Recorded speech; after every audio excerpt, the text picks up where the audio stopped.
হাল ইয়াস্তাবিল লাযিনা ইয়ালামুনা ওয়াল লাযিনা লা ইয়ালামুন, যারা জানে এবং যারা জানে না তারা কি সমান?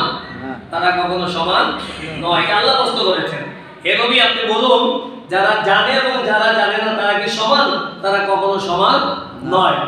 এইটাকে আল্লাহ উল্লেখ করে এখানে ঘোষণা করে দিয়েছেন যে জানার যে ব্যক্তি জানে, যে ব্যক্তি জানে না তার চেয়ে অনেক উপর তার মর্যাদা।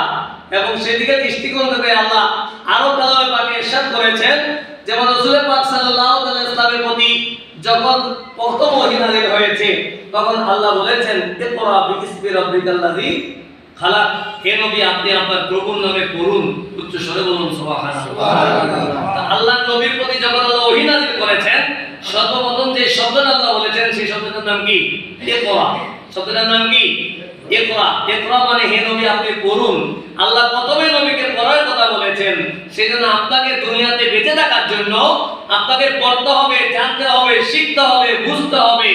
আর আপনাকে জানার জন্য, বোঝার জন্য আপনাকে পড়তে হবে। এই জন্য আল্লাহ প্রথম ওহী নাযিল করেছেন কি? আল্লাহ বলেছেন ইকরা, হে নবী আপনি কি করুন? পাঠ করুন, পড়ুন। পড়ার ব্যাপারে আল্লাহ তাগিদ দিয়েছেন। সেজন্য বাবার আমার, যে আপনাকে আমাকে দুনিয়াতে চলতে হলে যে কোনো কাজ করেন না কেন আপনাকে কি করতে হবে? জানতে হবে। আপনাকে কি করতে হবে? জানতে হবে। তো জানতে হলে কি করতে হবে? পড়তে হবে, শিখতে হবে। পড়তে হবে, শিখতে হবে। আমাদের মধ্যে যেহেতু আল্লাহ বলেছেন আমাদেরকে সৃষ্টি করেছেন ইবাদতের জন্য, তো ইবাদত করতে হলে নামাজ কিভাবে পড়বো? ইবাদতের মধ্যে সর্বশ্রেষ্ঠ ইবাদতের নাম কি? নামাজ, রোজা, হজ, যাকাত। এখন আপনি নামাজ পড়বেন, নামাজ পড়ার আগে আপনার যে